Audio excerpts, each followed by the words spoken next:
going on, everybody? And thanks for joining us again. We're live, and we've got a lot packed in today's episode. We can't really stall. Getting into it, I've got an update for us, a big one, a good one.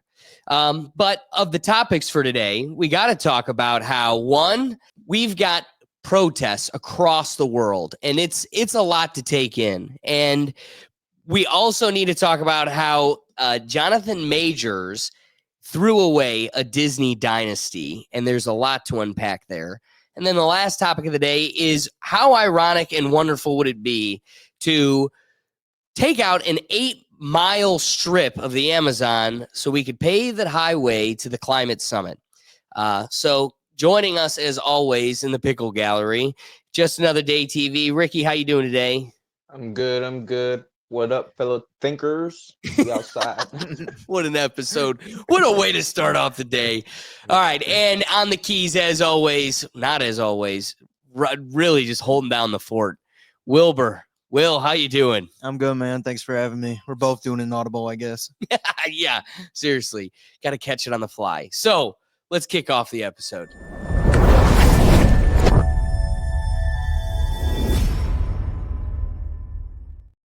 Okay, so first, big updates. Elon Musk has conquered the inevitable, and we finally have the stranded astronauts on their way home. Here is a clip of them catching the news of the fact that soon they'll be being picked up and brought home. Here's a clip of them on the news. This idea that you need to be rescued, that's not how you feel there. No, I would say that's not how we feel. You know, since we've been here, we've had a way to get home if we really needed to in an emergency. There's many ways to characterize it. Stranded, I don't think, is one of them because we're on the space station. It was just days ago when Elon Musk, who owns the SpaceX ship that will bring them home, said the two astronauts were left in space by the Biden administration for political reasons. Is that the case? Political reasons, I have not heard that. I'm not sure that could be the case based on what I know. We came up here with a plan to test out the spacecraft and return. The plan changed. We also came up here with a backup plan, fully trained to do everything that you can do on the International Space Station, because in this business, nothing is a given. Since then, they've joined the NASA mission Crew 9, Nick Hague flying in on that SpaceX Crew Dragon with room for Butch and Sunny. What's the first thing you're going to do when you get back to planet Earth? That's easy. I'm going to hug and kiss my wife and my daughters. That's simple. Is there something that the three of you are going to miss about being on the space station? Stuff like that.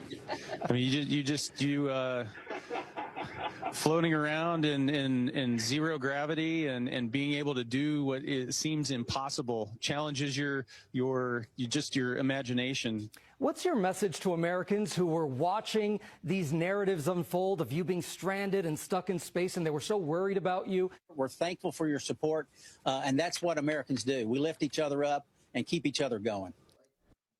Yeah. So this is an exciting time, but also what a hot clip. Very convenient for the people stranded in space to be like, nah, it wasn't political. We could have came home at any time. Oh, yeah? Wait, don't worry about it. Oh, yeah, you could come home at any time? Then why didn't you? If the guy that brought you home says that that's probably the political scenario on the ground here, how would you know what the political scenario on the ground is? You're stranded in space and certainly not a part of the dialogue. I would go out on a limb and say if you were, you probably would be on your way home quicker. But the big bad villain of the whole story that we love hating on and the people that are stranded and taking advantage of his help, can we just at least, in the updates and as we're getting excited about today's episode, can we get excited about the marvel of his recent accomplishment this week? Or really anymore, we've become so accustomed to it, we don't even look at it as an accomplishment anymore.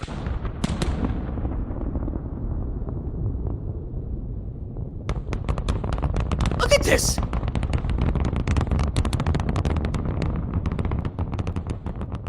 This is crazy. It seems so effortless, but it isn't. Exactly, dude. I mean, the way it changed the trajectory of the Yeah. jet engine, not a jet, impulse, explosion. Okay. What makes this so exciting is like Will said, this is something we're doing just so casually now. I love that the guy had maybe one major blunder with the first one. It kind of just like now we're just doing this every Tuesday. This is just a thing we do now. This is a thing we do. You know, when I was preparing this segment and getting these clips together and getting excited about this marvel, this feat, you know, it's incredible that think about how they went to space before this. It was just a one-way rocket. They just like loaded a person on a firecracker. Just and they're like, all right, we're going to have to send you another firecracker to bring you back. And, well, really, we're just going to need a really big parachute. You're going to crash to the ground. It's just how much can we soften the blow? Now, this is what we do. We're going to ignite first the Center 13 engines. We should see that coming up here momentarily. Engines and startup. This is going to come down to 3 engines as the booster slows down for its landing. And we just heard the sonic boom.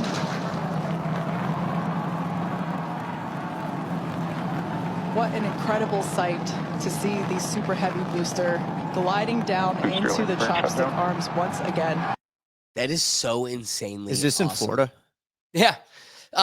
So it's in Florida. I like how they had like the view of that guy with his own personal camera.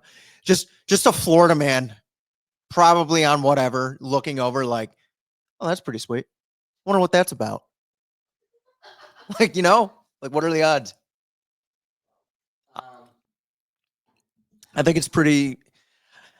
I think it should be one of those kind of like the DJ thing from the speech where like how is everybody not thinking this is kind of cool, like kind of like historic? Well, again, so first off, amazing feat by Elon Musk, but they want so desperately to make him out to be a villain, and I can't help but just continue to ask, where do you see him? Like, what are you pointing at that makes him a problem? If him giving his heart out to people and this like faux Nazi salute is the only thing that you can like conjure up, then we need to be totally clear. There's nothing you can point to that makes this guy a bad guy. I mean, everything he has done, getting us to Mars, the development of electric cars, self-driving cars, he wants to do tunnels under the ground. Everything is for the development and furtherment of people, mankind. What else? Who else is doing that? Jeff Bezos. I just want a bigger yacht. Like all of these, I want a girl. I want a new wife, bigger boobs. That's your billionaire. Don't even start looking at Saudi princes for the furtherment of human development. And so we just want to hate this guy. So one, I just thought that was like a chachi political ploy by people who are stuck and desperate. But don't worry, they'll be saved no matter what. They'll happen. You know, we'll be the better person. But in the better news, the update we've all get up in the morning and what you need, like your two. I want to skip. We'll get back to that. Here they are. Why is this not in order? Oh, they're all not here. There's a clip I have of the astronauts coming onto the space station, and we are having a rough start to this episode. But here it is. So first off, you've got Russian cosmonauts. They've been up there for 286 days. Williams and Wilmore are the two people that were trying to get home. First Crew 10 astronaut through the hatch. And they're joined by SpaceX crew and Nick Hago and a Russian cosmonaut, Alexander Gorbanov, who have been aboard the space station since September. The pair's 286 days in space is far from a record, which is held by Russian cosmonaut Valery Polyakov, who spent 437 days in orbit from 1994 to 1995. That's crazy. Could you imagine being up in space for longer than a year? No, No, at least he got paid to do it. Like you'd have to pay me to do it. But what I love about this clip here is what a cool moment for just like mankind, you know, distilling what's happening on this floating rock in space down here with us people. You know, think about like the relations between the people in the red shirts, the Russians, and you know the people in the blue shirts and the people in the lighter blue shirts that have been graying in space for almost 300 days. You've got this like big moment where everybody's hugging each other, and I mean, it shows it at its base. We're all people. We're all the exact same. And when you go to wars with these people, you're just fighting the fights of the bigger people. You're fighting someone else's fight and for their own sake. These are just people. I have no fight with them. And I don't know. I think it's a cool moment that you only find in the International Space Station. But we can't just be above just heartwarming moments. You got to have some levity, have some fun with it. Thank goodness it's the humor of X. Somebody on this SpaceX shuttle comes on with this alien mask. Got jokes. Hey, at the end of the day, they're like, we're just 8 assholes in space. Right. There's nothing we can do. Nothing we can do. We're here. I just What a way makes it to even end better, what makes it even better, it doesn't just look like an alien. It looks like the alien from a Scary Movie. Yes, yeah. Peeing from his fingers. So as I had it there a little bit earlier, as they got approached, here's a little tour of the lifestyle they've been living for And the last toothpaste almost and year. brush. See how much better the brush makes my hair look? Oh yeah. I'm just joking. It still stands up straight. It doesn't matter where you are. It's always going to stand up straight while you're up in space. A lot of people ask about toothbrush and toothpaste. So luckily enough, toothpaste, you can do it upside right this way, is sticky, and so it sticks to your toothbrush. No problem. Another cool thing is that water sticks to your toothbrush too. If you can see it. I'll have some water come out. The water is pretty neat up in space. It'll stick to your toothbrush, and it will make a big bubble. And that's just by surface tension. And then you can drink it. So a lot of people ask about what do you do with the toothpaste after you brush your teeth? I don't think she needed to prove by actually brushing her teeth, but 2 options. Swallow it, and it's sort of like mouthwash, but it tastes a little gross. Or you can just spit it out in a paper towel, and then you don't have to worry about it. Swallowing thing I wouldn't recommend at home. I'm only up here for 4 months, so it's not that bad. not that bad. One of the most pressing questions about living in space, of course, is the bathroom. So let's take a look at that little piece of work. Come on in. Well, I don't know if I could do that, and I definitely don't know if I could do that for a whole year. And think about the cosmonaut that did that for a year and a half.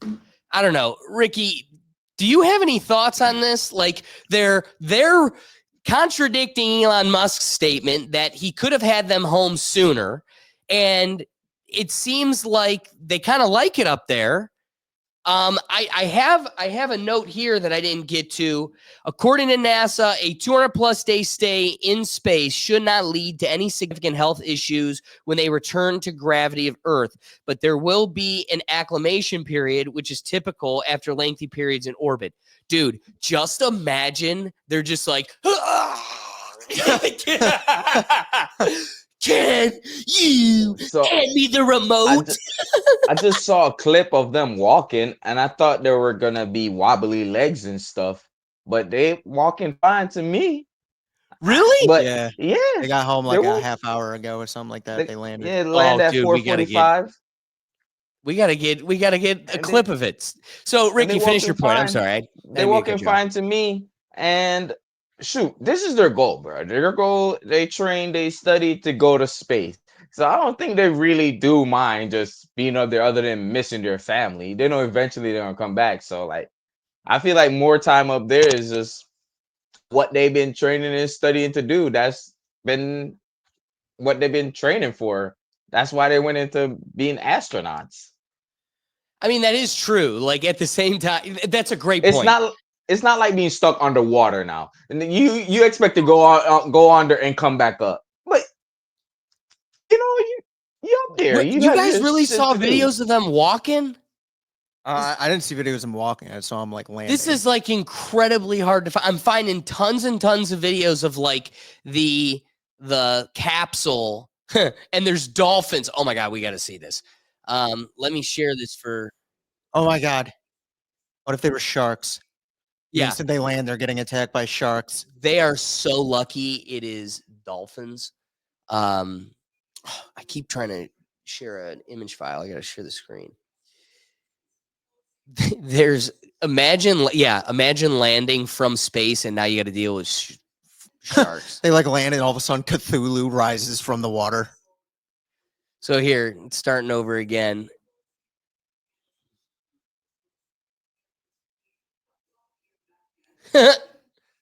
That's awesome. Yeah, they're brilliant creatures and they're beyond curious of what's going on up here. But since now we've got it shared, let me just make sure you can still see it. I'm looking for so here's the capsule coming down. It's like that's the rudimentary way we've always done space. It's like just parachute. Man, you're preying on wind, no holes in that thing. Call it home.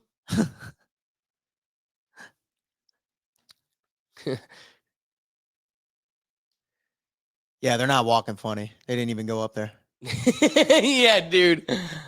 Wait, you're seeing them walk? No. I'm desperate to find clips of them walk yet. because I am confident it cannot be easy. Or were you really there? Dun dun dun.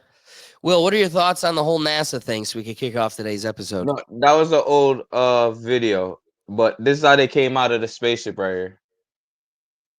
Ayo! Cheers to you, Ricky. They're in the dude. Imagine me like, oh my God. They're in the wheelchair. Oh my God. I gotta take a piss. Dude, he's in his spacesuit. He is literally not moving. He's just doing it there. Like, I mean, hey, I'm home. How much do you get paid for that? Not enough. I'm sorry. What is the overtime? For 200. Oh my God, a time and a half. A time and a half. They just got 8 months overtime. Now it's worth it. I'm never going home or going back to work.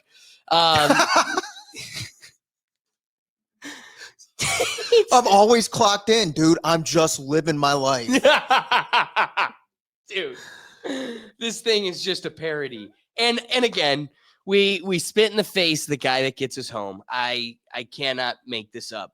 So let's get into today's episode. We've got a lot packed in store. I kind of announced them out of order because I was stressing over this dang camera, but I'm glad we got it working. Woo-wee. All right. First, we're going to be starting off with Jonathan Majors, the man that threw away a Disney dynasty. And then we're going to get at how there's protests across the world. And then again, the 8-mile highway being built through the Amazon. So starting off with this first topic here, there was a conversation that was caught by involving Jonathan Majors, who, for those of you who don't know, was the star leading actor that the Marvel Cinematic Universe was being built around. And there was a conversation that was captured in the aftermath, the days of this big fight, this big fallout, where Majors and his then girlfriend, a professional dancer, Grace Jabari. Now, that is a slight by Yahoo. They didn't have to do that.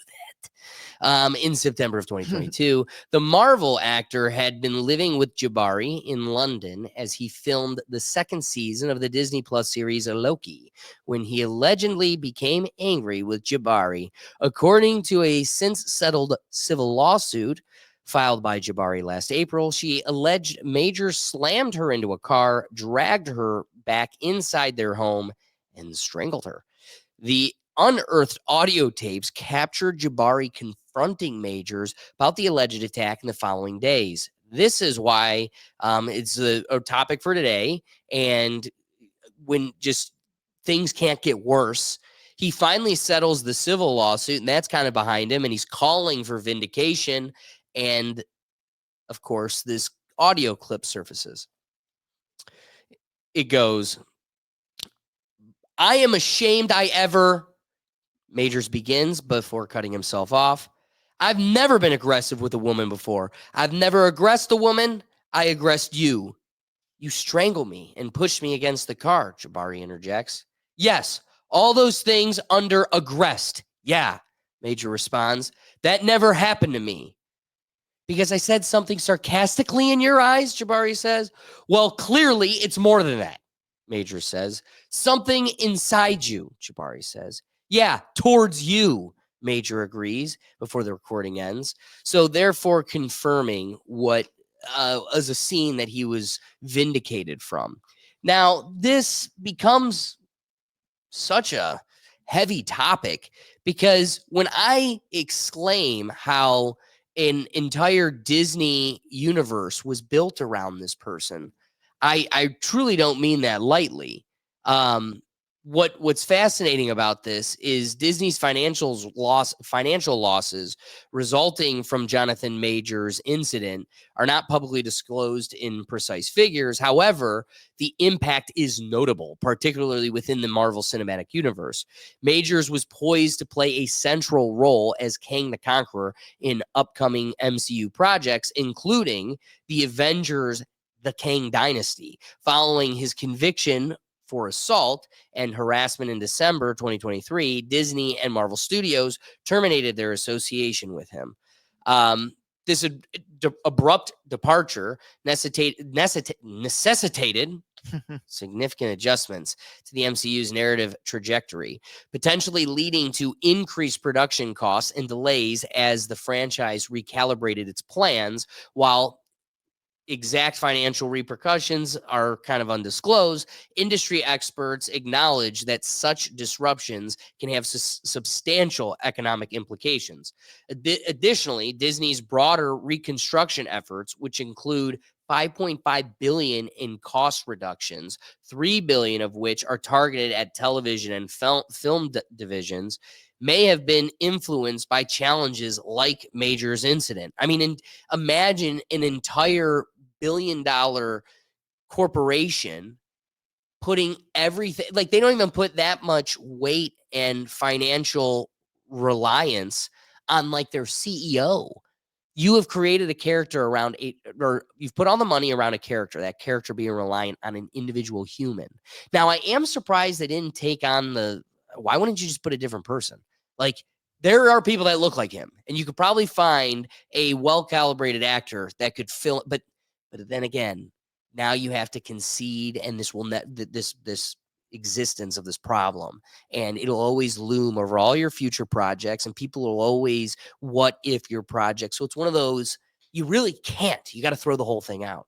So in summary, while Disney has not publicly quantified its financial losses due to Jonathan Majors' incident, the associated costs are likely significant, encompassing both direct expenses related to actors' departure and indirect effects stemming from the broader strategic adjustments within the company. Now, I took the time to break down what we could possibly calculate this cost to look like.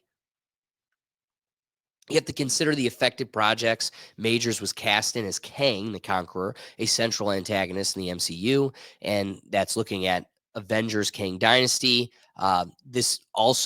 There were a series of films within Marvel's Phase 6, with Kang being one of the central figures in the MCU multi-universe saga.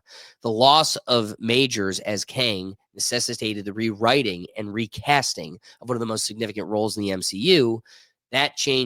Those changes would likely include script rewrites, storylines built around Kang, as well as his eventual confrontation with the Avengers would have to be adjusted. Casting, a new actor would need to be casted. The new portrayal of Kang would likely have to be integrated into the story in a way that makes sense. But then again, now we're going with Robert Downey Jr. and going with a whole different series. This will probably be the strongest direction for its adjustment. However, look at what needed to happen for it to take place. You had Loki season 2, Majors appeared as Kang, and now with the upcoming third season, the development of those further phases, we're going to have to readjust that whole story. Truthfully, a little bit of the Marvel nerd in me coming out, it would be an absolute tragedy if they were taking the story in a way where Loki becomes like, he's this anti-hero that will eventually, hopefully, become that good guy. Well, it seems like the story may necessitate him becoming an even worse villain, especially where he's currently poised in his television series.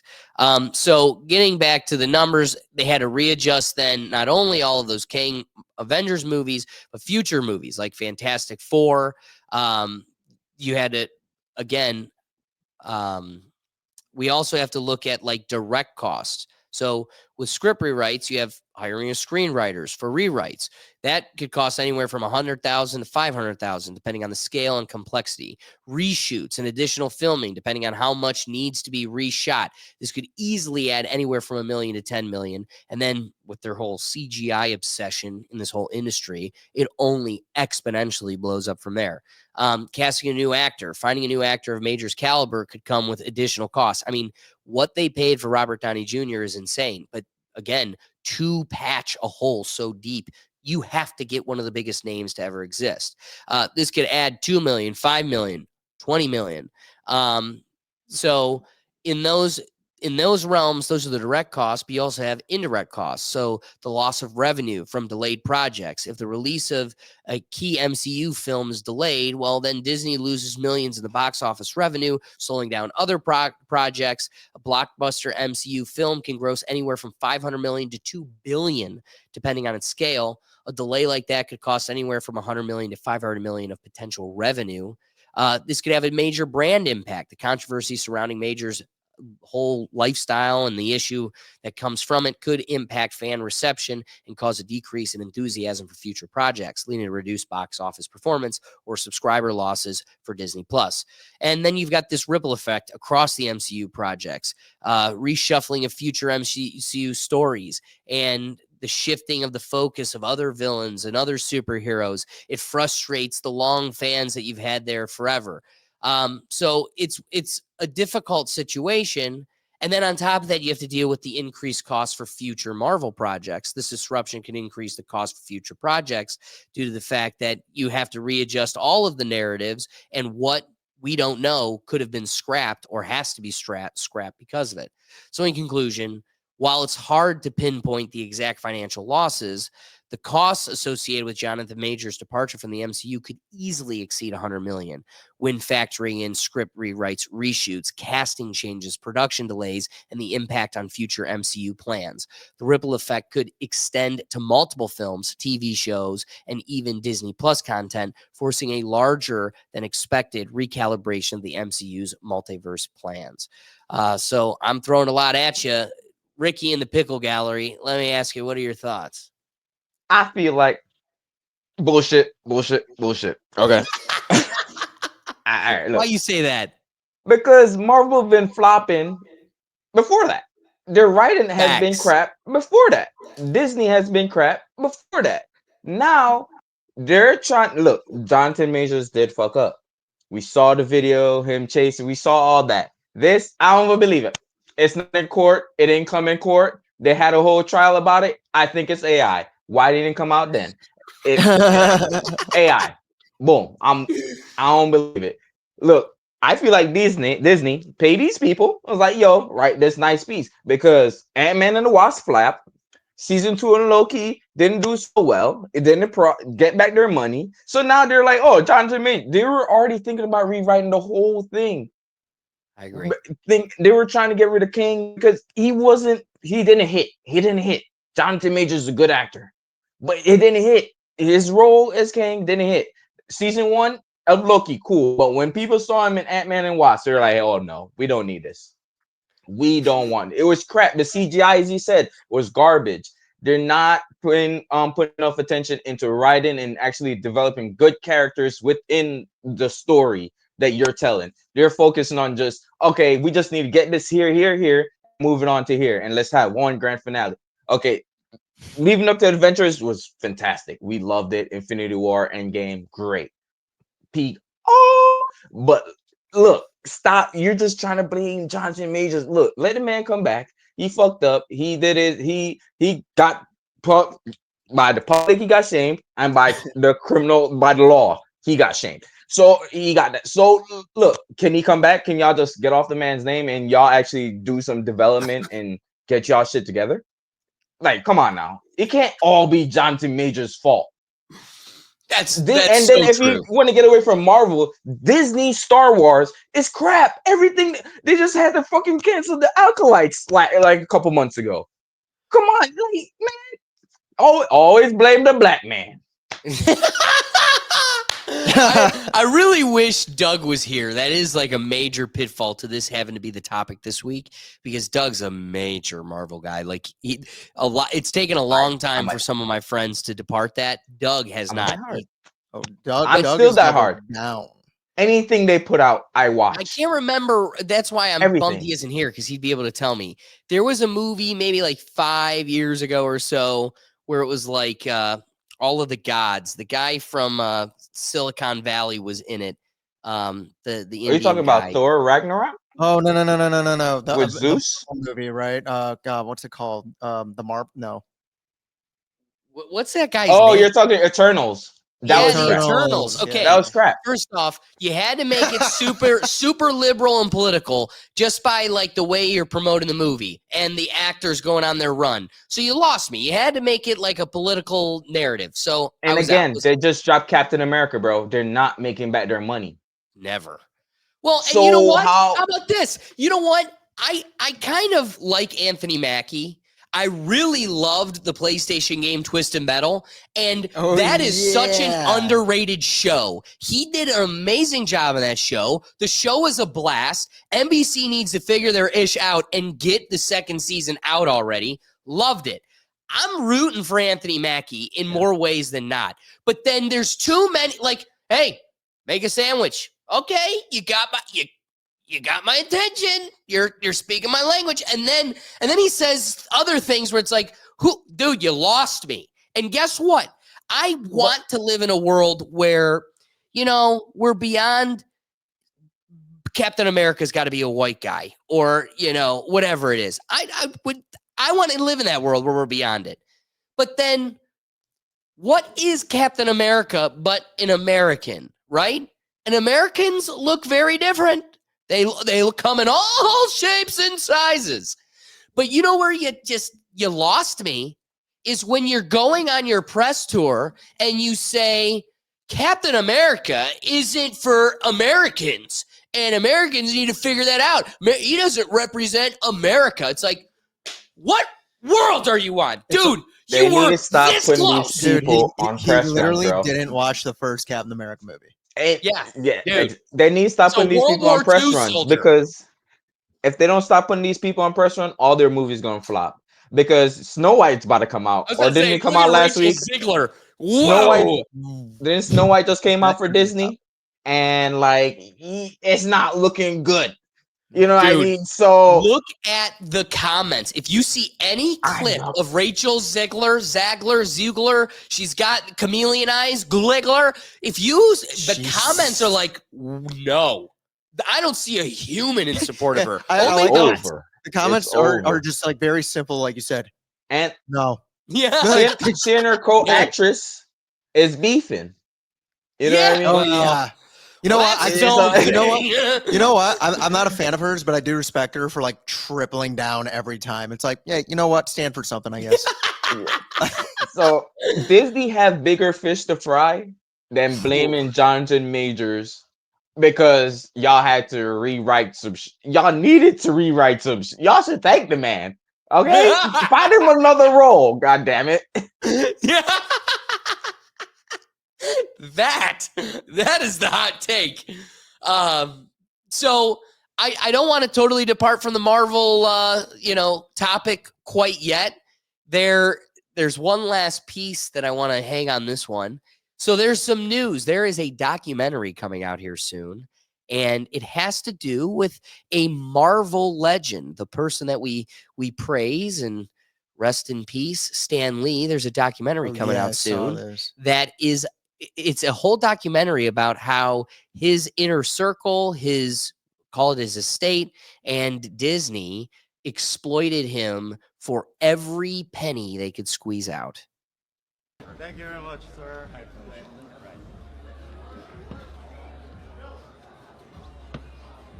Now, are you ready to give a riveting speech? You're going to change lives.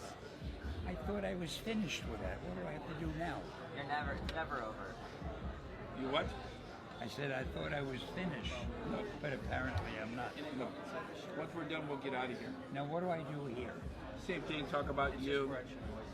We'll make some new questions. But I don't have the. Yes, you will. Yes. How old is he in that? It's sick, bro. Sick. No, I wonder how old he was at that time. I would say late 80s. He died at 95. So yeah, dude. he may have been late 80s there. 90, early on dude. That dude's 90. You're looking at a 90-year-old being dragged to conventions to sign some nerd's Iron Man pop. Hey, you know what I'll say though? He's moving better than Biden. Dude, Spider-Man. And they were sticking him like closets and stuff, like on wheelchair. He's just nodding off, bro. It is so sad to see to such an iconic figure, bro.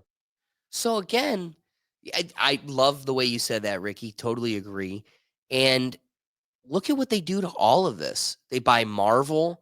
They bleed the source dead. I mean, you just bled Stan Lee for everything he could. We thought it was cute. Oh, he was in a cameo. Didn't you see he gave Spider-Man a coffee? Like, no, bro. They were manipulating this guy. And I mean, talk about, but at the same time, it's one of those, I am working. Once you get to that point, it's that like, I'm working so my kids will never have to work again. So you're accepting the fact at some point that you're like this sacrificial lamb that like, because why are you doing that at 95? Yeah. Like what's another 200 grand there? Right? Like, can we agree? How much is he really getting from one of that? Like, okay, there is the sports memorabilia convention that travels between New York, Cleveland, and LA every year, and it switches. Yeah. So this last year, it was in Cleveland. It was an awesome experience, great to see. But you're seeing, like, why is Albert Pujols and Roger Clemens, like an older guy and a recently left out of the league guy, why are you spending an afternoon in and for them, how many days are you working? So, yeah, sure, I'll take a week, just a day in Cleveland. I'm just dropping in, staying at the hotel, working a day, and then coming home. But are you really getting that much? I mean, let me tell you, these autographs were stupid expensive. I'm like, who's paying $800 for like an Albert Pujols, jersey signature? Maybe you still like the fan attention, you know what I mean? That they still have fans I would out think there. So. I would agree. A lot of it's branding. You want to keep relevant. You want to stay relevant. You want to see the people that appreciate you. But so that's what I'm saying is I feel like at some point he enjoyed it. Mm-hmm. And then at another point, it just kept going and going and going. And I could see a world where, like, did he look contentious? Like, I haven't seen the documentary. Who knows what else is to come? I'm sure the bigger bombs are still hidden within the episode, but like, or in the documentary. But are we gonna sit here and pretend like he was like, I don't want to do this anymore? Like, it didn't feel like he was a prisoner. He was just tired, didn't want to have to do it. But maybe he wants to because that's what pays the bills. And the guy that's putting out the documentary is the guy behind the camera, and he's trying to do a crowdfund to finish the documentary and put it out, like 300,000. But he's getting shit on too because, like, bro, you didn't do nothing when you was there. Now you're trying to get a little money out of it because you have the footage. But you should have gave this to the authorities or the right people ahead. You know what I mean? So, dude, out of 300, 400,000, what? Okay, if you have there are no reshoots with the guy. All right, he's gone. All right, so. What do you need the 400 grand for? You either got the footage or you don't. So at that point, I'm sitting here going, oh, no. You want us to you've done all this work. Netflix isn't buying it. So you want to get some compensation for it, and then you'll go on your press tour to all the studio producer heads trying to sell it, and you'll be lucky if you go anywhere, and it probably won't. So then you'll become some YouTube doc, and you'll be happy because we paid you. Are we crowdfunded paying you? Good luck with that, chap. So you're telling me this is, I read that this documentary was coming out. So this is just crowdfunded? Yeah, crowdfunded. Oh, so yeah, I think it could just be a guy that's got a collection of videos and No, he say he has a collection of videos. yeah, but he literally put in a description that I want money to finish it, get it right, edit it for wardrobes, and he put wardrobes in there and getting actors in and people that seen the stuff to talk about it. It's yeah, we're gonna have to bring this back next week. We should rest it because this is it's a deep hole. Really? All right. Well, I guess we'll have to tune in for another update next week. But I think we could start landing this plane. Ricky, you've held sturdy to the fact that you need to just keep Jonathan Major's names out your mouth and accept that Disney is sinking. Do you have anything else you want to add to your rapping thought, or is that it? Nah, that's it. That's it, bro. Oscar moment. That's right. That's right. So I think my wrapping thought is, whoa, what a clip to come out. I mean, you did get convicted of this, of assault. That gets you dropped from Disney. You settle in a civil lawsuit that you claim vindicates and saves your name. Then this video from, I guess, the criminal trial gets unearthed of you just kind of conceding it happened, but it's because you make me mad. All right. I don't have the willpower to be as nonchalant about that being that is bad. That is very bad. And if that is your home life, get that checked out. Get that checked out. Bad, Jonathan. Bad. You shouldn't accept that from anyone around you or in your circle. But also, I think Ricky does bring about the greater point, which is Disney was failing regardless. And this just really presented them the necessity that provoked the opportunity to readjust. And when you look at all of these other mediums that they've taken over, it seems to be the instinct to make them tank. You had Snow White, you had to go and ruin it. You bought Star Wars, you can't do it right. Marvel, you had something going there. You hired the right guys, these two directors, and honestly, yeah, you still may be slapping the Russo brothers' names on the projects, but also you can literally, as Ricky said, you can point to the series in the Marvel timeline where they had overt corporate intervention. You could tell where their creative eye was stifled. It's we as the audience felt it. Ant-Man is a flop. Well, you spent the most money on it. I mean, it was all CGI. I think people are relying in film way too much on CGI. That's becoming the industry standard, and you can't do it right like Avatar. They mastered it, but also they were still building giant warehouse studios. It was just a giant foam horse that they rode like a dragon. It wasn't like just them standing in a blue room and everything's CGI. And I'm not saying that. Obviously, Marvel goes to great lengths to make, the best product they can. But you could tell they rely too much on computers and the overt corporate intervention. Now you're telling us an indoctrination. You've stifled creativity, and your writing is clearly shallow. It is definitely not captivated the largest audience that you were able to create. You had the largest audience. So it's a shame. What a way to throw away a Disney dynasty. I mean, you were about to be the guy worth hundreds of millions of dollars. And I'm sorry, guys. You know what? I don't have the heart to be like Ricky and Will. Nobody was able to convince me Jonathan Majors was a great actor. I kept being told that all the projects before he was king. And I'm telling you, he was great. Not impressed. I'm not disappointed, but I'm not impressed. I'm not sitting here going like, that's a Scorsese great. No, it's just, it wasn't bad. And so you built hundreds of millions of dollars around it. And if you didn't mess this up by, living a disgusting lifestyle or allowing yourself to be overcome by disgusting impulses, you would be, even if you were terrible, in my opinion, the world would have hailed you as the best. You would have been able to go into any project you wanted. When a giant warehouse of people cream themselves because Iron Man or Dr. Doom rips his mask off and it's Robert Downey Jr., that could have been you. You could have had that effect on a Comic-Con full of nerds. But instead, you will now hide in the shadows with shame. You'll still be rich, but not generationally rich. And you won't be a name that's, revered, especially in the industry. It's a shame, but maybe you get a chance to come back. And if that happens, I'm always open to the road of redemption. But it takes some work, especially coming back from something like this. And it surely won't be in Disney. Will, what are your rapping thoughts? I'm kind of with you. I think he can make a comeback. I mean, Will Smith assaulted someone on stage at the Oscars and then won Best Actor the next year. So what makes you think he can't do it? You know me.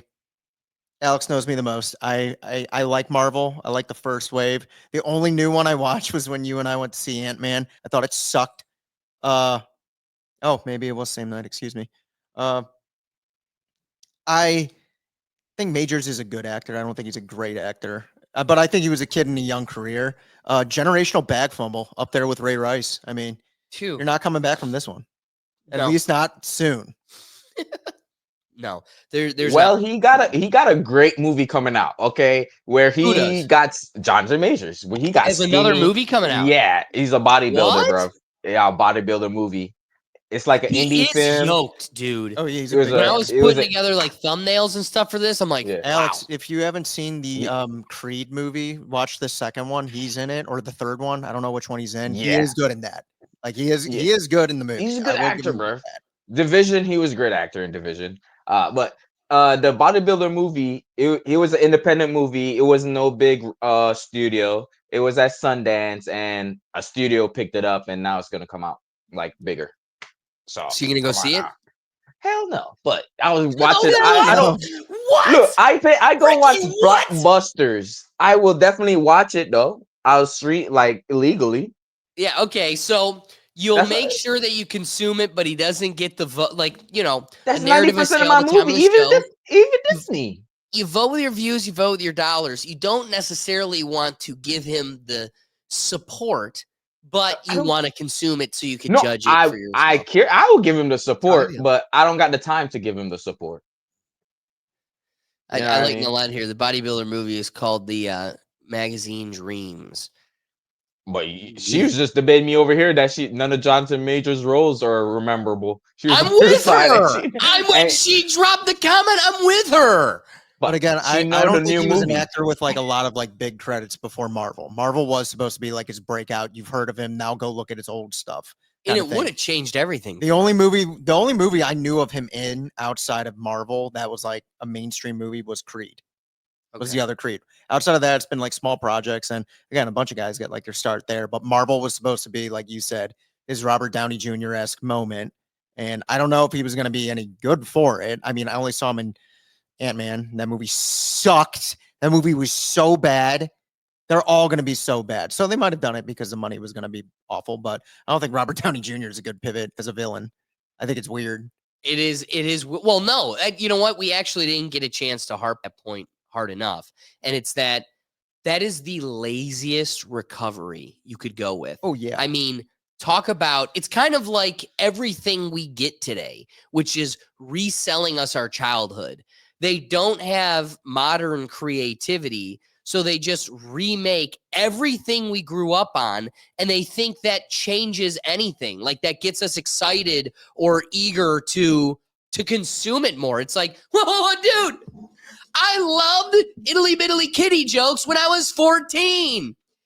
I'm not anymore. The problem is we just keep getting vaccines and your brain is like you're 14. I said it. No. The truth is, I don't like being resold our generation, like our nostalgic childhood, but it's all crap. Like it's even a worser version of what we had as a kid. I don't know. I think we landed the plane, but hats off to the guy. I hope you best. If you were convicted of it, you would have paid your time. You would have, done the time. It's a free country. We have law and order. We have faith in the justice system. He paid his time. Now let him be a free man. It's probably not going to be something I'm watching, but let him. Ricky, what are you laughing at? You ain't watching it. I'm going to watch Magic Dreams, okay? I don't spend my money on 95% of the movies. You know what I mean? I have an illegal website, so dude, it's I just use it. Magazine Dreams. See, Magazine Dreams. I don't Dreams of Magazine. See, I don't even know the name, bro. But it's when I right, see and him you're out scrolling, here. But he's a good actor. I'm gonna stand by what I seen with him. He's a good actor. I don't know. The Marvel stuff I thought was cheeky. I thought it was cheeky because it's Marvel. Yeah. Bingo. It's not the actor. It's Marvel. So right now I've got nothing. And Magazine Dreams and big buff dudes isn't jumping out at me. Here's what I'm gonna say. I hope it don't get you jumping. Exactly. You got it. So come on. Can we just agree that this is probably not the breakout role to recover from what you? Okay, but he's got to. Like, I'll come to his defense. Like, he needs to take a role on like that. He needs for him to actually succeed. Now, he needs to establish himself as a potential Academy Award-winning actor down the line. You need to start somewhere. Look at Robert Pattinson. He did Twilight. Everyone was thinking, what's he going to do? He did indie films for years before he started getting put in these huge budget movies now. So as an actor, he is taking the right route. You are not going to get back into anything of the magnitude that you fumbled before. So I don't know if he's a good actor. I'm with you, Alex, but in terms of career moves, this is the right one. You got to star in an indie role. It could win a Palm or a Con, and then all of a sudden your next project opens up. That's a great point. Great point. So, you know what? Let's take a pivot here. Now, let's get into some of the news that the news refuses to bring to use, which is there are protests across the world, a whole series of them. And first, before I get through, I want to go through the list of them. One of the things that's been going on is there's protests in Ireland, and we really haven't had an opportunity for it to make it to our airways, as most, exciting movements fail to do. Our media's got our back, but we had on St. Patrick's Day, what better Irish representative than Conor McGregor in the White House to have some words for the American people, bring attention to necessary causes for the Irish people. Yeah. American stay here. Yeah. American stay here. Hey, Connor. Oh. Hey. Hey, how's it going? Hey, Connor, first of all, did you get some time with President Trump? And also, I know there's some Irish immigrants in the U.S. without status. What do you think should happen to them? The Irish immigrants? There's some recent Irish immigrants without legal status. Are we taking questions? Taking over the podium. Ireland and America, we are siblings. We consider America our big sibling. So it's important for Ireland to have be a peaceful, happy, prosperous country for the 40 million Irish Americans to have a place to visit, to come back to their home. So we wish for our relationship with the United States to continue, and we wish to be taken care of by the big bro. The United States should look after its little bro, and that's how we feel. How about the trade? What about, there's some trade disputes between the U.S. and the EU, and how do you think? We wish exemption. Hey, we actually have some stuff that we have to do right now. I will say, Connor is here to meet with the president. He'll be meeting with him later this afternoon. We couldn't think of a better guest to have with us on St. Patrick's Day. We're both wearing our green. This was not planned, but very festive. And as you know, I'll be having a briefing later at 1 o'clock, so we'll talk more about their meeting later. But he's going over to meet with some other administration officials. He's spending the day in Washington, D.C. For sure. So I'm here to raise the issues the people of Ireland face. And it'll be music to the people of Ireland's ears, because never on the main stage has the issues the people of Ireland face been spoke. You know, our government has long since abandoned the voices of the people of Ireland. And it's high time that America is made aware of what is going on in Ireland. What is going on in Ireland is a travesty. Our government is the government of zero action with zero accountability. You know, our money is being spent on overseas issues that has nothing to do with the Irish people. The illegal immigration racket is running ravage on the country. There are rural towns in Ireland that have been overrun in one swoop, that have become a minority in one swoop. So issues need to be addressed, and the 40 million Irish Americans, as I said, need to hear this, because if not, there will be no place to come home and visit. So it's one, interesting to hear it brought up to us in this fashion, you know, exclaimed to us in just passing, and much of this being news to many of the people. But as he kind of brings to our attention, that's the government, right? It's hit the people against the government, and who would have thought the other government really wouldn't bring it to their people's attention? So, you know, it's exciting to have actors like that, and it's exciting to have an administration that allows for a platform for these people and to bring about attention to these types of causes.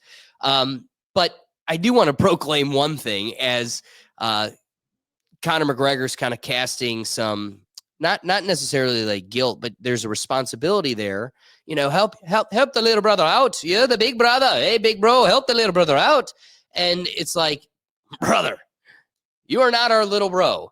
You are the European Union's little bro, and for better or for worse, you're kind of stuck with that. You really don't have a choice. It is kind of a geographical conundrum you find yourself in, with a failing dollar and overexerting oppressive governments. But that is your union. And again, I'm with Conor. I'm with the spirit of Conor. Like, hey, live and let live. We're all in this together. We want more allies than enemies. It's not that I'm trying to make the point that you're not on not one of our allies, one of our teammates, one of our families, brother. But dude, there are some mounting problems in the European Union, especially with the United States and its relationship to it. So, like, that's an internal problem.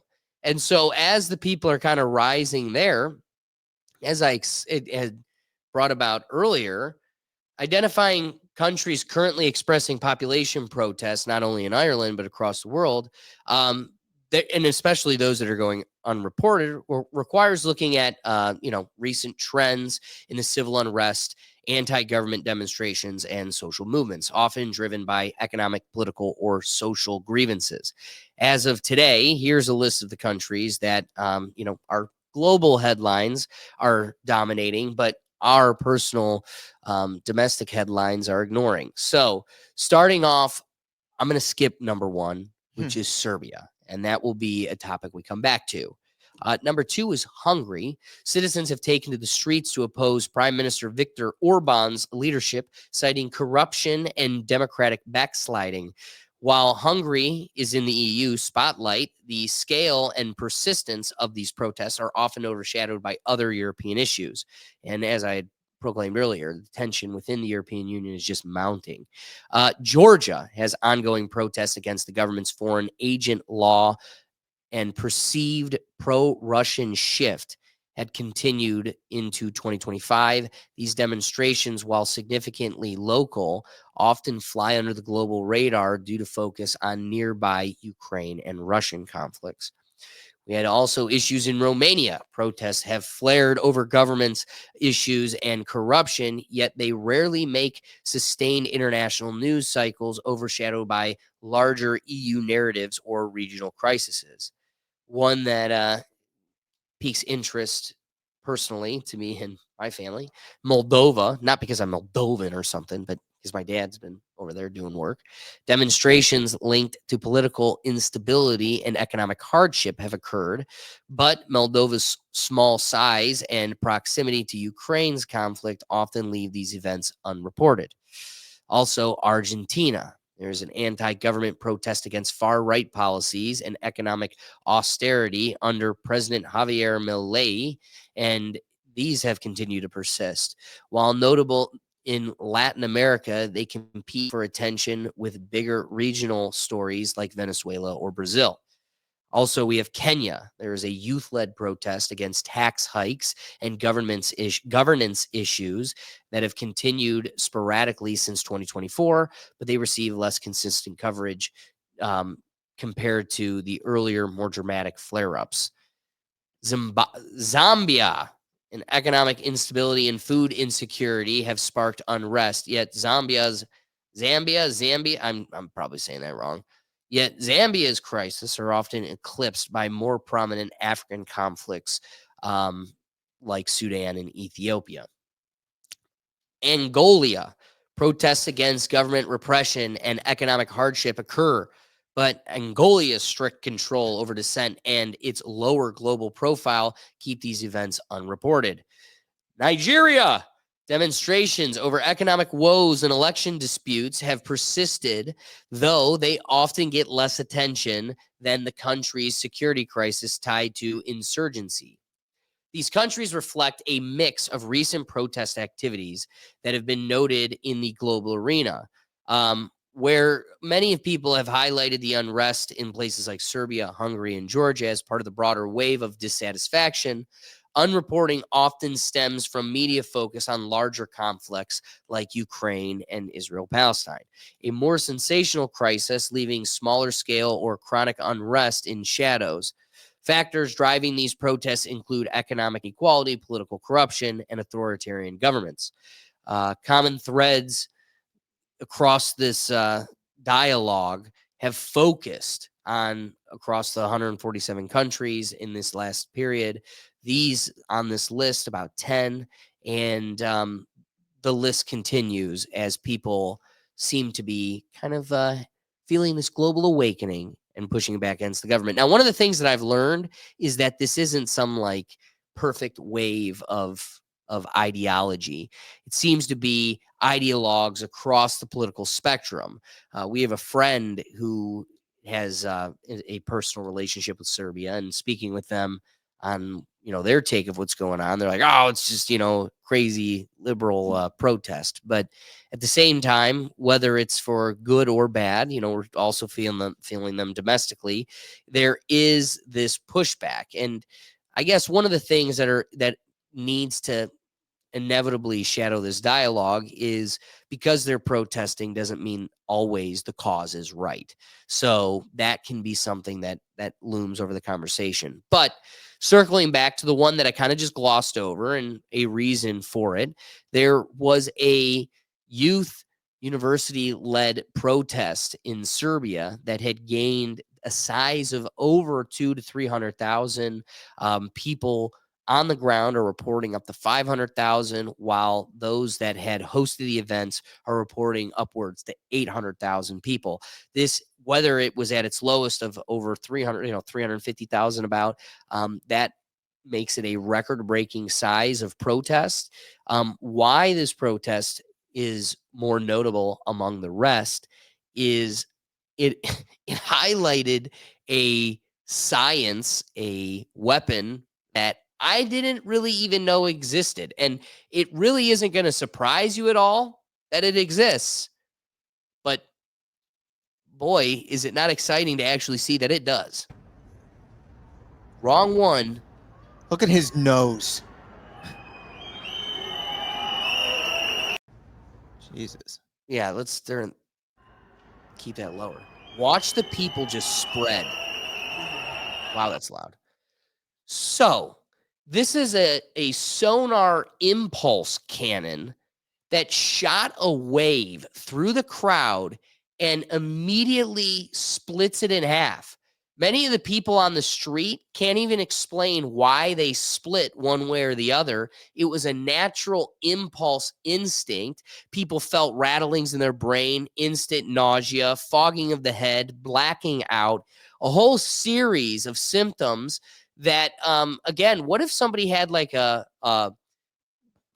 heart monitor or Heart something? palpitations or something, yeah. Like, and somebody who maybe is like epileptic too. Yes. But again, people are just expendable. What's it matter? I've got two more clips of it here.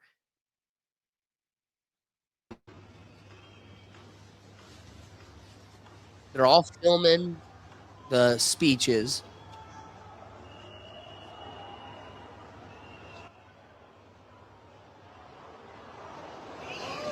That whistle's haunting.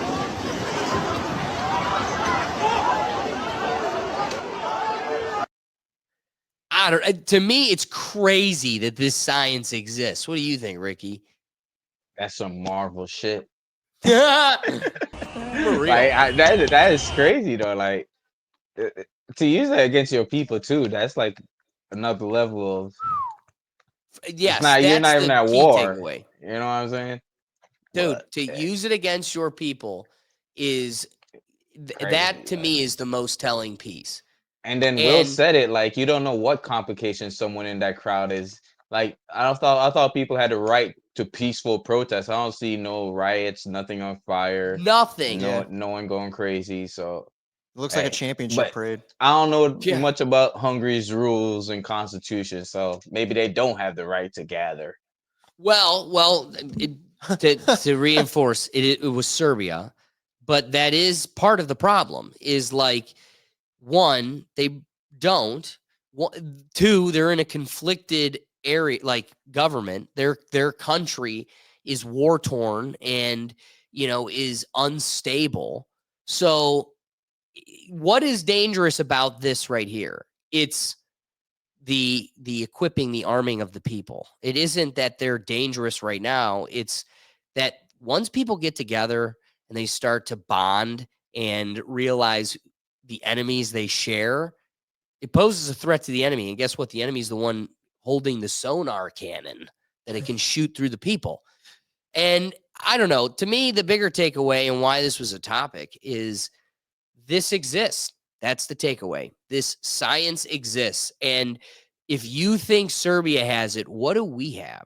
And are you truly, and if you are, please liberate me from my ignorances, baby. And I beg of you to persuade me. Why would you think our government wouldn't do this to us? The government is going to choose self-preservation over your ass every time. That's the equation. If we're taking the balance, it's I love you insofar as I still got control of you and I'm taking all the fruits of you, but you are exploitable. I will drop your ass for my own self-preservation 10 times over. Will, what do you think of the whole thing? We've touched base on this topic a lot on this show. Because it's not just like our country. We're kind of seeing like these frustrations, but like a lot in the European Union. You're kind of seeing what like the other measures other countries go to kind of deal with these gatherings, seriously. I guess if we want to call them that. And honestly, it give us an unbelievable amount of restraint after seeing that. Like you haven't seen a video of something of that nature in this country. You've seen protests, sure. You've seen like protesters and people pushing back against them combat in the street, but to that degree, that's crazy. And one more point, back to the original video you put on. Connor's nose is huge. It is bulbous, dude. His nose, are cruel, dude. His nose is getting near Artie Lang size. Like he's looking like Vin Diesel, bro. Big Diesel. Like, why you gotta do him like that? But like, I don't Connor. Like when I saw it as well as I'm shocked. Like I didn't even know that was Connor for real. His nose is huge. If you look at photos of him, like it's a young fighter, and that's not getting punched in the face. Size nose. What do you think's doing that? I think his lifestyle might be factoring in a little bit. Is you calling that Artie Lang nose? Yeah. Very reminiscent of a seasoned Artie Lang, not a young Artie Lang. Yes, a seasoned Artie Lang. Oh, dude. I'm telling you, you could see the lifestyle from like 30 feet away. Like, dang. It is funny you say it, Will, because when I saw him in this clip, it was kind of one of those humble moments where I was just like, it's sad that this was my internal comment, and I didn't even realize it till you said it. But I'm like, this is probably the most put together I've seen him in a while. Oh, no, I agree. I agree with that statement. I think that is the most put together I've seen Connor publicly in a while. And I mean, couldn't have picked a better opportunity to do it. Do it for the White House. I got to give him St. that. Patrick's Day in Wearing the a White green House. suit, he looks good. He looks good, but you're seeing the wear and tear of his Connor's own personal lifestyle. He loves skiing. He loves it, dude. He's a professional at it. He hits the black diamonds probably 5 to 10 times a night. Lots of diamonds. So is Connor about to run for like Ireland public office or something? Like, because I don't think he's fighting ever again. Like, No, I don't think he is either. He doesn't need to. He doesn't need to. He's already a billionaire. He's all Why juiced do you up, need to bro. fight? That's his reason. His nose got so big and his head got so like rounded. No. He's been juiced. We're walking around the bush, Ricky. Oh, Ricky, he's skiing. He's throwing his face in a lot of snow. That's true. And he's That's what's doing this. Dude, he's the first fighter I've seen in forever where his nose got bigger after his fighting career. Usually it's the fighting career that makes it the largest. And I mean, like, Connor has been getting a little bit more vocal with Ireland politics the last 2-3 years.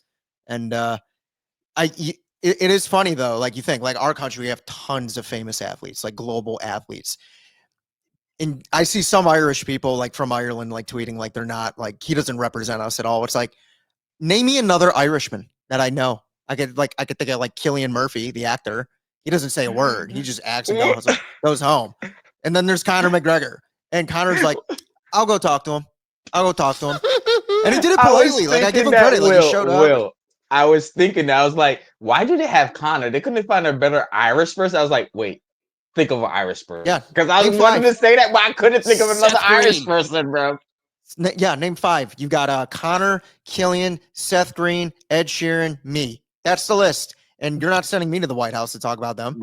I would have started naming some king. King Charles. Well, and I like the point of they don't have, much to pick from, but also there's a difference here. Will Conor McGregor always be hailed as a, likable or at least exciting celebrity in Ireland? For sure. But Ricky's point was, do you think he's getting ready for politics? Dude, nobody is voting Conor for anything. That guy's got way too many bar fights publicly in his background and again, it's not America. In America, we could blur the line of politics enough to let a celebrity be a representative. Look at Schwarzenegger. For us. He was not in Europe. Yeah, like Schwarzenegger was a Republican governor in a blue state. Like in this country, like you said, in this country, though. That they're already public. They know who they're getting. You know what I mean? Like, people just said that about America as well before Donald Trump became our president. You never know. You never know what the people are really. I don't live in Ireland, so we need an Ireland correspondent to come on here next week and tell us. I think as a general, I'd pick him. I don't think he's got much war strategy. But I'd pick him. As the commander-in-chief, the art of the deal negotiator representative for the squad, I really don't think so. I can't see him being the brain that brings Ireland to glory. What I will always say about Conor, though, is he is the perfect representation of an Irishman. Like, he is. Like, he would be the most Irish president of Irish presidents ever. He'd be the most regular Irishman to be an Irish politician, but I don't think he'd be the best for the country. He's literally a stereotype of an Irishman. He's the most famous one of all time. Oh, he is the Fighting Irish. Like Notre Dame. Oh my God! Cartoon, just...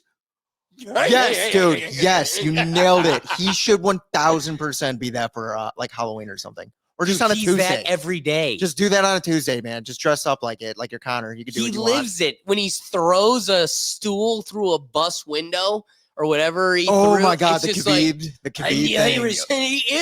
He is Notre Dame. It's like he's wearing a gold helmet. Yeah, but hey, you know what? I give him kudos. He looked, like you said, he looked good. He was very respectful. That was the most put together he has been in at least the last year. Oh yeah, that was his first non-skiing day all year. He took a day off. And you know what? He was this close to pulling a Theo Vaughn with the the president being like, "You haven't done cocaine before?" Remember when Theo did that on the presidential tour of his podcast? So, you know what? Let's get to some rapid thoughts. This is an interesting conversation, keeping it grounded before I throw it to Ricky. You know, it's not just the Irish aspect or the Serbian aspect, but it's a good place to be when people are unsettled and when they become unsatisfied, they know how to. This to me seems like a series of healthier demonstrations. You know, in 2020, we had the Summer of Love where cupcake houses and courthouses were being burnt down, and we were saying it was all peaceful. You know, it really tells you've got your finger on the pulse when people from objectively outside of your lens can say that's clearly a peaceful protest. And when they can sit back and acknowledge that and watch a new type of crowd weaponry be used on you that we really haven't seen before. Like, one, it tells me you guys might be onto something, but it also emphasizes who the real threat is, where the real power is. You hold the power, you being able to equip the people around you, your community, and use it for good towards the proper cause. That's the whole goal. So, you know, we can have our chuckles and our yucks about Conor McGregor and, you know, his presentation at the White House. You know, that's just kind of sideshow circus fun. But also, like, when you look at Serbia, be aware of what you're up against. And it's not your neighbor that might have different skin color, have a different sex between their legs, might want to spend private moments in their bedroom with different people than you. None of that matters. And the only thing that matters is who we all share as an oppressor, an aggressor, the opposite, the versus. And we need to become more centrally aware of that before sonar cannons are shot at your local protest. Ricky, what are your rapping thoughts? It's scary. It's scary when you can't see it coming. When you don't see it coming, and that's the really scary part. If you see some cops come with the whoosh, you know, like some old, you know, you see it so you can get prepared. But when something like that just hits you and it's out there, and you know, if Serbia got it, my fault for earlier saying Hungary, Serbia got it, you know it's in America, bro. You know it's here. It's just about when they're about to pop this thing out and set it off. So true, so true. And you know they're going to be worried about public backlash. And so at the moment at which they do execute that, you know you're at the final straw. Like, we're at the point. This is the breaking point. Will, what are your rapping thoughts? It's literally an invisible threat. You know, when you think of it, like they don't see it coming, and it's the oppressor. Like, you don't see ominous they almost like we know what it is, but we can't point at it. And it's the scariest type of weapon or science because it's just, what is it? Like you said, it's invisible. It is hijacking your biology. Yeah. It's a cheat code you can't stop or control. Right. It's like that whistle that people use for dogs. Yeah. You know, in real time. And on top of that, Conor McGregor, 2028. For Ireland. Oh, not here. Yes, for Ireland. Or that's your circus. Have fun. We'll cheer you on. Cheer you on. If they do that, that will be our weekly updates. That and DeMoss. I just want to point DeMoss. She still found a way back, even in this episode. No, I appreciate, if you remember back in 2020 when, or really like 2016, 2017, Trump becomes president. The whole world hates him. The whole media machine's against him. And so much of the dialogue as Russia collusion's being pushed and, you know, he's a Putin compromised agent. It's funny that now with the perspective of time, it's like, one, that not only did that entire series bottom out, but what if everybody kept saying, let's just put them in an arena. Let's just put Trump. We shouldn't have to fight their fights. We shouldn't have people dying on their behalf. So just imagine if the way we solve things was that, then Ireland just becomes a world power because now Conor McGregor is just taking on world issues against Putin and Trump in an octagon. Dude. So Connor would be like the best fighter, right? And somehow Dana White would get like a promotion in life. Yeah, he'd be in charge of it. Like he's just like the UN, but the UN is just like, all right, guys, like, we got our main card starting at 10. It's the UNC. We got Angola and Hungary in the bottom card in the prelims. Yeah. Yemen and Venezuela in the prelims. It's funny though, when you bring up 2016 though, I do remember Connor like being one of the first like celebrities, like big celebrities publicly to be like, love Trump, like way back when he was elected. And that was when he was still fighting. Yeah, and then Colby took that torch and ran.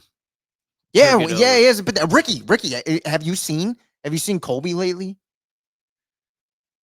Yeah. You gotta go check out last week. You showed me last week, Kobe last week. Yeah, that's why he said it. Yeah. He's just getting your go. Anyway, all right, getting on to our last topic here, one that I just cannot believe is real. I don't know if any of you have seen, but there is a upcoming climate summit that is going to be hosted in the Amazon. But of course, there isn't many venues that are easily or readily available in the Amazon. So one of the things that I guess was the executive decision for this summit is to plow out 8 miles of endangered Amazon so we could have a highway right to the venue.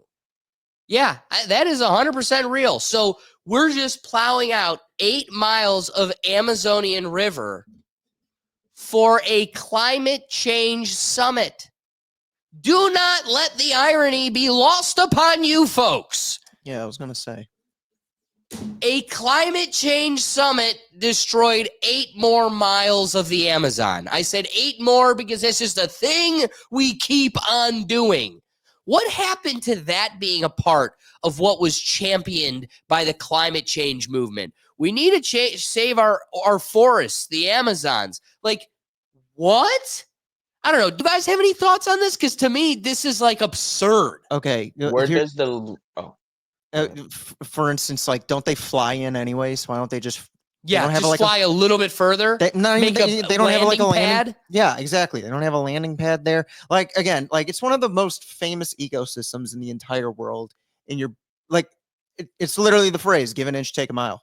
They just took 8. What's to stop them from taking more?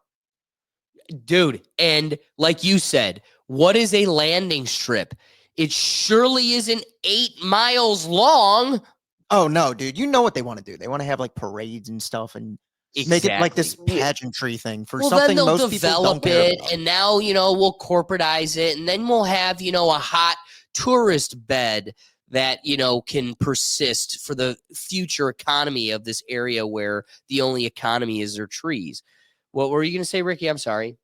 So where there's workers, there's vendors, right? After the workers leave, the vendors will remain. So it's just going to be taken over little by little. It ain't going to stop, as y'all been saying. But they could have took a ferry. Forget a helicopter. Right. They're trying to save the... There's water on the left-hand side over there. They could have took a ferry to that town down there, bro. Couple ferries. They could have did it like Paris Olympics. Exactly. And I love your point. You're right on the river. It literally goes along the river. I didn't even really process that, Ricky. Yeah. You could take a ferry along this whole strip. But if you do see in the back there is a city, right? Like, there is development. So really, they just want to expand the development, modernize, westernize this developed area. Okay, maybe I'm not opposed to the final concession that is the inevitable evolution and expansion of the human experience. But then you sure as hell got to drop the preserve the forest narrative. Like that also has to kick a can. If we're going to go, okay, this is the future of human development and this is where it inevitably goes, then you definitely cannot continue to hold on to, please, in the middle of the night, Sarah McLachlan playing doggy songs going, please give 5 cents a day to feed old chap here. No. What? You're plowing down his rainforest for a highway. Why? So he could be a tourist attraction like the tiger at the zoo. And you know some people got displaced. Yeah, I exactly. know that too. So, okay, the climate summit that's coming up is held in Baku, Azerbaijan. Right, yep, I said it perfect.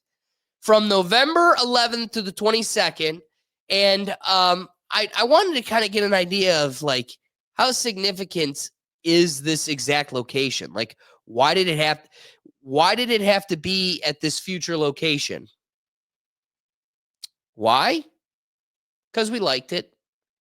Yeah, that was it. Hell yeah. And also, I don't know if you're familiar with like the Opera House in Australia, or like a Spanish church in Barcelona, or the Roman Colosseum, but it's not like this is like a venue that cannot be found or replicated. It's just a regular, it's not bad. It's just a regular venue building, just a regular building. But this is the cost of it all. And again, the fact that it completely revolves around a climate change summit, collection of big wigs that champion this. I mean, Mitt Romney, here's a clown that has how many wives and lives this totally, compromised lifestyle, gets self-righteous over climate change as he has a private plane take him all over the country on a regular basis. We got folks like that are going to attend this and then get self-righteous with us because you drive to work every day. Yeah, where's Greta? Oh, she'll be where's there. Little Greta? Yell at me. That's again. crazy. Yeah, you make a great point because we have Zoom. We can have a big ass Zoom green meeting. It is gonna be the greenest meeting of the greenest meeting of all. Like, no carbon footprint today. It doesn't even have to be on Zoom. I'm all for summits, the collection of people, the greasing of palms, the meeting of the minds. But you couldn't do it in a place that already has roads leading to it. And you had to do it where the only road to get there doesn't exist. No, it's right there. Oh yeah, that's the force. Exactly. We got to go right through it. Like, how much? I'm thinking 8 miles. Yeah. Like, that was the pitch. And like the climate people are like, I think that's a good idea. What better place than the woods in the middle of the forest? Yeah. And find out we're paying the most of the bill. Yeah, exactly. We're always the patsy. Again, I think I've acknowledged this on a recent episode, but this is a perfect time to, re-acknowledge the Paris Accord, the Climate Paris Accord agreement was the worst trade deal of all trade deals for a reason, which is every country that signed up for it, which is over 100 countries, China, Saudi Arabia, big oil burners, big carbon releasers into the environment. Everybody needs to be carbon neutral by 2050 or pretext on every single one of those countries' agreement. If you don't make it by carbon neutral by 2050, America will foot the bill to get you there. What? So go ahead and explain to me the motivation for China, Saudi Arabia, Russia, and any of these countries. Russia wasn't one of them. Any of these countries to get to carbon neutral. Why would I expend anything, any effort, when America's just going to pay to get me there? And that, I think, is the fallacy that revolves around this world, this economy, this study, this science. I mean, you know what? This is a perfect opportunity to show the picture. I didn't have it ready for it, but have you guys seen the pictures of like, the one is Dubai now versus like 100 years ago, and it's coastline. And what they do is show that, wait, I thought you told me there's rising tides, and yet the shoreline doesn't change at all. I wish I had it. Boom. This might do it. It's just crazy that over the course of like 100 years, we were supposed to lose California. Nope, we're still stuck with those guys. We were supposed to have like all this erosion, ice melting, so the sea levels rose to a crazy level. Polar bears still got a lot of places to kick it. And you see that, like, yeah, a Palm Island, a manufactured sand dune in the middle of the ocean, should erode. Why didn't this? Why are they able to develop more and it not go anywhere? Where's the climate change and all of this? So I think there were hypotheses. Some I think were honest and genuine, and they just didn't pan out. It didn't become the crisis they expected it to be.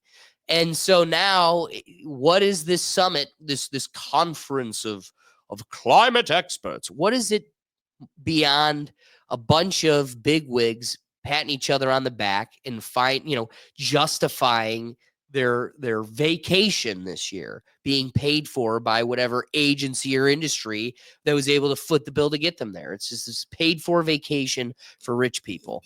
Not a lot of meat on this bone. So Ricky, give me your thoughts on this whole bad boy and we can close out the show. Give the Rethink Tank full access pass to there. Let us go, see what it's all about. Be climate You'll happily activists. take that You know road. what I mean? Yeah, we'll let us see what this road is about. Connect with the people and get inside y'all minds. I'm just thinking, Shout out Ricky, to y'all. it's like, Ricky, they all give us this pass, and then it's like we're driving down the road, Alex in the back. It is nice. Yeah, that's what I'm saying. Yo, imagine when we reach, bruv. It's gonna be flag, every country flag going down the street, We're gonna bruv. have Like a Rethink Tank Pennsylvania flag. We're gonna be Boulevard. like right there. Right there. Interviewing people, with bruv. Guam and Hey, whenever the next summit's in America, that's where we're gonna go. well, We're gonna and go again, put up a why table wouldn't and you have it in record. America? Right? Am I missing something? Like I it's because don't want him well here. developed. I don't want him here. I don't. That's already true, because footing the them bill. England, I don't know. them lads over there gonna come over here and sit in the street, man. We don't want that. We don't want that, fam. They can stay. You're right, Will. Wow, this has been a doozy. My wrapping thoughts are going to be, one, I would love to go to that. So it would be great to get passes to it. But again, it's because you're going to have an on-site cynic. Like I'm not drinking the Kool-Aid. So wouldn't it be great to have one of us there? Like, look at all the fools. Look at all these chickens. And it's a bunch of geese. You need that guy. But also, I would appreciate driving through the forest because I'm not saying we shouldn't be doing those things. I think there's a balance to this. You definitely need to preserve nature where we can. We're at some point, though, we're going to run out of space and we can't develop everything. You got to preserve some of this. And it's sad. You just continue to slowly move that goalpost before eventually it will all be gone. And, is this the beginning of that? No, I mean, we're still far away from the loss of all of natural pieces. But this is how that goes. We justify it here. We justify it there. Many of these justifications have no necessity, no benefit or furthering of the human experience. This is just bigwigs wanting to have a conference.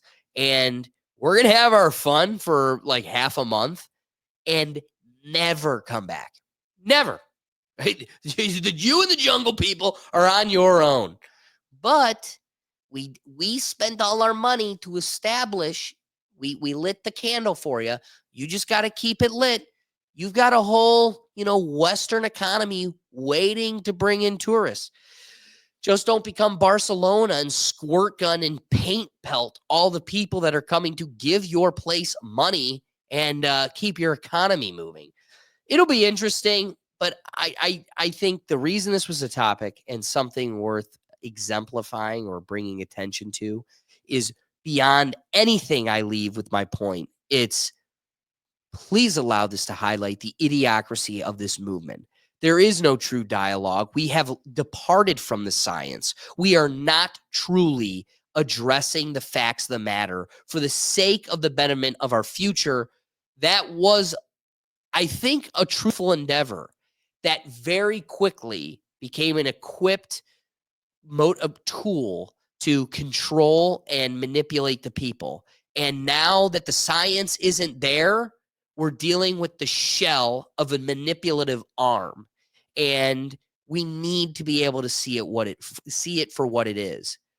Billionaires, millionaires, quadrillionaires, and Greta Thunberg are going into a jungle to tell you why you're a problem. And the way they got there was plowing out 8 miles of trees. And to you, trees don't feel like much. But within 8 miles of trees, that's all of the residents that are within there, all of the animals and habitats that have been derooted and crushed and killed for the sake of what? A couple yucks and drinks by billionaires as they continue to exploit you. Will, what are your rapping thoughts? I think they suck. But the irony, they have to know, right? You would hope. They can't. Like it's a joke. They're making a joke, right? They're literally doing a joke. I don't know. I think the climate change thing, I just want that little girl to go on TV and yell at us again like we did it. Yeah. And just somehow make it our fault and not their fault. That's fine. No, I know that your question wasn't directed for an answer, but do they know? Well, I really don't think they do. I really do think, here's the truth. Did Hitler think he was a bad guy? With the perspective of the world's moral compass, the world has determined bad guy. But Hitler didn't go, I choose bad. He had a corrupt moral compass, and he thought what he was doing was good. That's the sick reality of evil in this world, is evil truly doesn't always think it's evil. And most of the time it doesn't.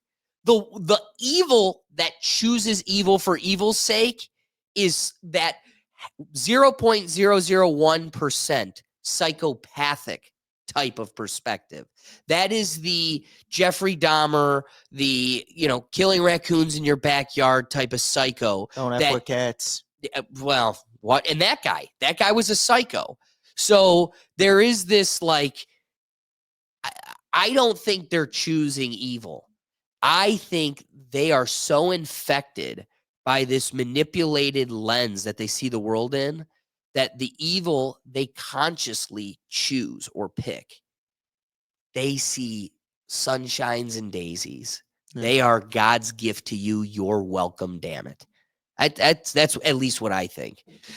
So I appreciate everybody that joined us. If we made you laugh, if we made you think, the best thing you could do to support the show, be sure to hit that like button. If you're watching us on Twitter or wherever else, retweet, take that link and spread it around. If you're on YouTube, share it, please, because the best thing you do to support this show is share the link, because that's what's helping us with these algorithms and everything else.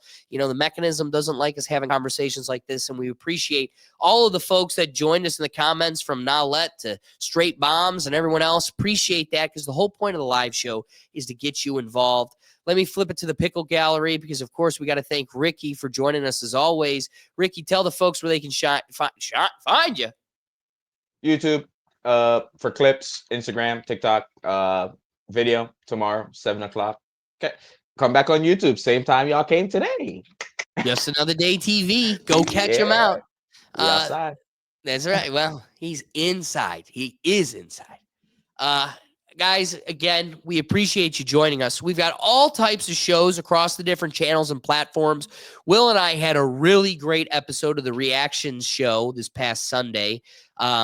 I've gotten a lot of great feedback. We talked about animals and all of these crazy camouflages, from squid and octopi in the ocean to leopards on trees. It's quite an awesome episode.